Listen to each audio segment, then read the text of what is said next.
Welcome to Fresh Start. Are you ready for health? We're talking about how to live like the Blue Zones. We want you to flourish, to grow or develop in a healthy or vigorous way, especially as the result of a particularly favorable environment. We want to introduce you to the Blue Zones, where people live the longest and the healthiest. Dan Buettner was sent out by National Geographic to find these places in the world, and he found 5 of them where people live on average into their mid-90s, and many of them live into their hundreds, and they have this concept of health span. So over here on the graph on the left, we have functional capacity, the ability to do the things that you want in your life, to tie your shoes, to get things out of the cabinet, to be able to walk out to the mailbox, to drive your car, get your clothes on, things like that. Here is our age. We find here in the US and much of the Western world that we're on this red curve. We get to our 40s or 50s or 60s and we begin to have limitation of our ability to do the things we want. We become spectators of life, and we may end up finding that we spend the last 10, 15, 20 years of our life in this red zone where we're just spectators. We're not able to participate, maybe spending those years in a nursing home. However, in the blue zones where they flourish, they live well and are functionally active into their 90s and some into their hundreds. And then when it comes time to die, they die quickly rather than this prolonged period of disability that many of us have seen in our loved ones. So here's just some examples. This guy was able to enjoy water skiing till his mid-90s. This guy is able to stand on his head in his 90s. Maybe you don't want to do anything that exotic. Maybe just being able to work in your garden is what would fulfill you. As we look at the blue zones, we can look at what were the common factors.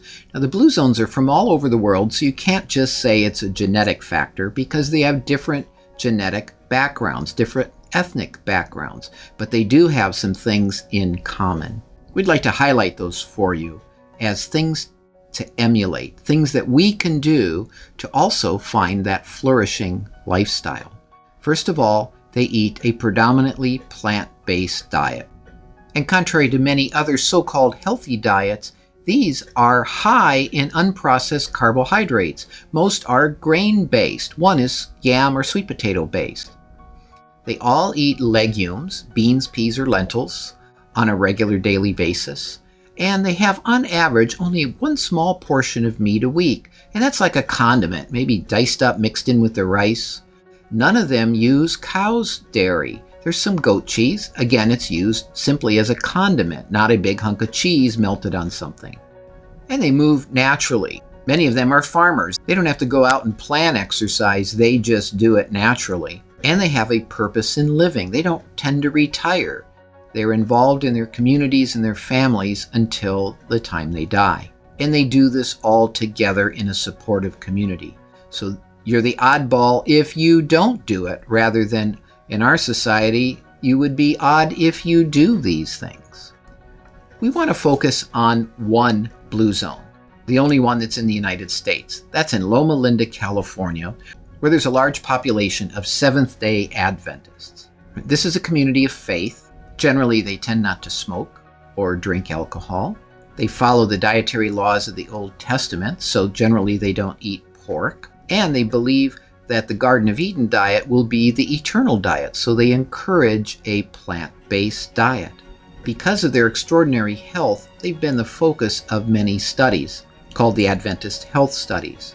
These are ongoing, but we'd like to highlight one in particular, where over 150,000 Seventh-day Adventists were followed for 25 years. They all started out healthy, and Adventists tend to get locked into their dietary pattern and keep it throughout their lives. About 8% of them ate a vegan diet, but a healthy vegan diet, not French fries and Oreo cookies. About 28% added dairy and eggs to that. About 10% added fish. About 5% ate more like a Mediterranean diet with a little bit of red meat and poultry. And almost half ate more of a standard diet, but with a heavy emphasis toward eating plants and eliminating pork from the diet.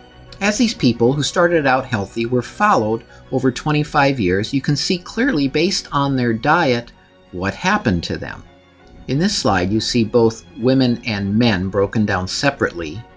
On the left, you'll see the green bars for the plant-based diet, where as a group, only the men and women eating the plant-based diet had a normal weight after 25 years. As the animal products were added, their weight went up. This is not surprising, as we pointed out in our last module on Fill Up with Fiber, that the animal products have a higher density of calories, so you tend to eat more calories to fill up your stomach if you eat animal products and processed foods. What's even more interesting is what happened in regards to type 2 diabetes over time, where here on the left, less than 2% of those eating the plant-based diet develop type 2 diabetes. But you see the steady stair-stepping up as you eat more and more animal products, the risk of type 2 diabetes went up.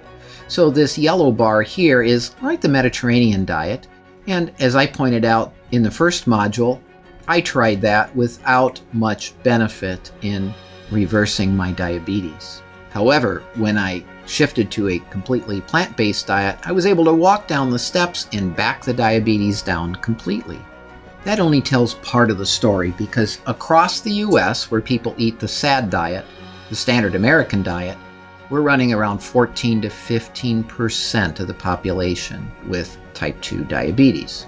Here in Southeast Ohio, where I'm at, we're closer to about 30%.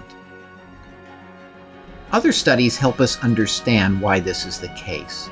There are multiple risk factors for diabetes. For example, processed meats have been associated with an increased risk of diabetes by about 50%. Even eating meat once a week is associated with an increased risk of 30%, and regular meat consumption is associated with a doubling of the risk. Eating as little as 5% of the calories from an animal protein increases the risk of diabetes by about 30%. That's less than a skinless chicken breast a day. Is it any wonder that our rate of diabetes is so high? Eggs. 1 egg per week is associated with an increased risk that's measurable. 2 to 3 eggs per week is associated with a doubling of the risk of diabetes. 5 eggs per week, tripling of the risk. And if you already have diabetes, 1 egg a week is associated with a doubled risk of heart disease. With high blood pressure, we see the same thing. Less than 10% developed high blood pressure. However, closer to 25% eating the animal-based diet. We see the same thing with cholesterol, less than 4%. Those are the people who probably really need the statins. The rest of the population needs to change their diet. Notice that yellow bar, which represents a Mediterranean type diet, really isn't much better than the standard diet because it has foods that are high in cholesterol. We don't need to eat any cholesterol. Our liver produces all that we need. If you eat those animal products, it drives the cholesterol up. And even if you eat extra plant-based oils and fats, that too will drive your cholesterol up. And it's not just heart disease that we're concerned with when we talk about cholesterol. It's also associated with many of our common cancers. Although we don't have a slide for the cancer risk for the Adventist population, we see the same findings. Those eating the plant-based diet have the lowest risk of cancers, while those eating more animal products have an increased risk. So we're encouraging you to live like the Blue Zones, to have a flourishing life, to be able to live long and well, and to not have that prolonged period of disability. Are you ready for health?